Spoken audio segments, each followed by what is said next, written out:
일반주택을 가지고 있다가 상속주택을 받는 경우 일반주택 양도에도 비과세, 시골에 있는 농어주택을 상속받은 이후에 딸이 주택을 취득해서 일정 기간 보유하고 있다가 비주택을 양도했을 때도 비과세가 된다는 사실입니다.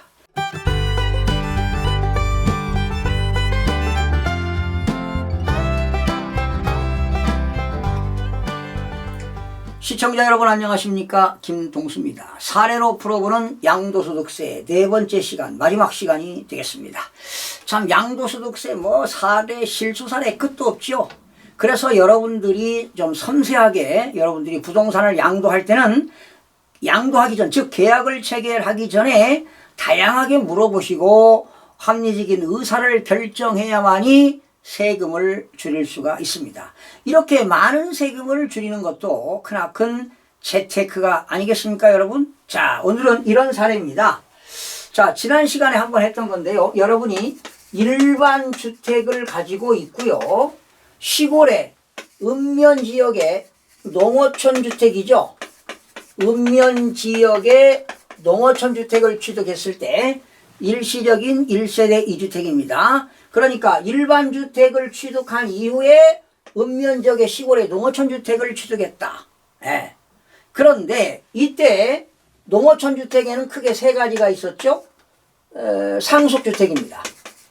부모님이 돌아가셔서 이 상속주택은 피상속인이 5년 이상 거주해야 됩니다. 피상속인이 5년 이상 거주하는 주택입니다. 그리고 읍면지역에 살고 계셔야 합니다. 그리고 이농주택이죠. 이농주택은 역시 이농인이 5년 이상 거주해야 됩니다. 시골에서 이농인이 5년 이상 거주하다가 농사 짓다가 이제 농사를 안 짓고 도시로 떠나는 사람을 이농인이라고 하죠. 반대로 귀농주택입니다. 이 귀농주택은 귀농이죠, 귀농인. 도시인 사람들이 시골에 가서 농사 짓겠다고 귀농하는 경우 귀농 후 3년 이상 영농에 종사해야 됩니다.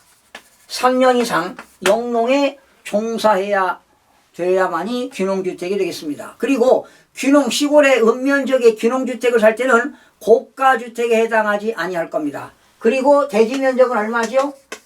대지면적은 660제곱미터 이내일 것. 그리고 농지는 얼마입니까? 1000제곱미터 이상, 1000제곱미터 이상 소유해야 할 것. 그리고 시골에 농지를 소유하기 전에 먼저 주택은 농지를 소유하기 전에 1년 이내에 주택을 취득해야 되겠죠. 그러니까 시골에 주택을 먼저 취득하고 주거지가 있어야 될 거 아니겠습니까? 그래서 농사를 짓기 위해서 농지를 사는 경우가 되겠는데 이런 것들이 귀농주택인데 즉 일반주택과 시골에 있는 농어촌 주택을 가지고 있을 때 일반주택은 몇 년 이내 팔으라고 그랬죠? 5년 이내 양도해야만이 비과세가 되는 겁니다. 자, 이 내용은 먼저 수도권이나 서울의 일반 도시에 일반주택을 소유하는 경우에 해당하는 거고요. 자, 이 시간에는 이런 경우를 살펴보겠습니다. 여러분이 지금 주택이 없어요. 무주택자입니다. 무주택자. 원래는 무주택자인데 시골에 아버님이 돌아가셔서 농어촌 주택을 상속받았어요. 그러면 이 농어촌 주택을 상속받았다는 것은 아버지가 시골의 읍면지역에서 농가주택을 가지고 있다가 돌아가셨다. 5년 이상 거주한 사실이 있는 농어촌 주택을 상속받았습니다. 그러니까 먼저 무주택자니까 농어촌 주택을 상속받았어요. 그리고 두 번째 일반 주택을 취득했어요. 그리고 여러분 이렇게 일반 주택을 취득해서 세 번째 이거를 2년 이상 보유하고 만약에 조정 대상 지역이었다면 2년 이상 보유하고 2년 이상 거주해야 되겠죠. 그리고 요 일반 주택을 양도했다 이런 얘기죠.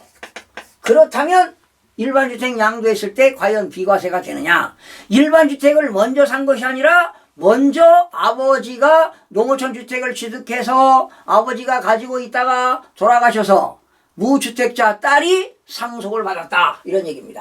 그리고 후에 상속 후에 상속 후에 일반주택을 취득했다. 그리고 일반주택을 취득하고 있다가 일반주택을 양도했을 때 비과세가 되느냐 하는 겁니다. 결론부터 말씀드리면 비과세가 가능합니다. 종전에는 일반주택을 가지고 있는 사람이 농어촌주택을 상속받았을 때 일반주택을 5년 이내에 팔아라 비과세가 됐었죠. 그런데 지금 문제는 뭐냐? 상속주택을 받았습니다. 농어촌주택을 상속받았어요. 그리고 상속인이 일반주택을 취득했어요. 그리고 일반주택을 일정한 기간 가지고 있다가 양도했을 때 비과세가 되느냐 하는 것입니다. 비과세가 됩니다. 자, 그러면 사례를 한번 살펴보겠습니다. 여러분 2001년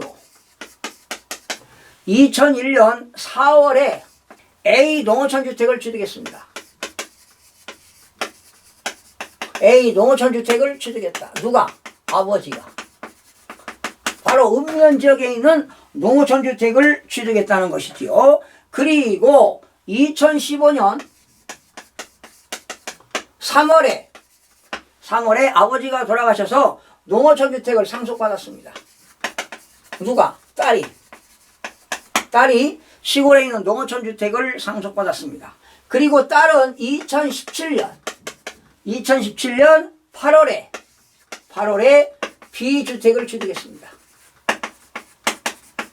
1세대 2주택이 되겠죠. 그런데 2022년 9월에 이 딸이 농어촌주택을 양도한 것이 아니라 자기가 가지고 있던 B주택을 양도했다면 비과세가 되느냐 이런 얘기입니다. 네, 비과세가 가능합니다. 지금 반대죠. 일반주택을 가지고 있다가 상속주택을 받는 경우 일반주택 양도에도 비과세, 시골에 있는 농어주택을 상속받은 이후에 딸이 주택을 취득해서 일정 기간 보유하고 있다가 B주택을 양도했을 때도 비과세가 된다는 사실입니다. 자, 이렇게 해서 일반주택과 농어촌주택, 즉 상속주택입니다.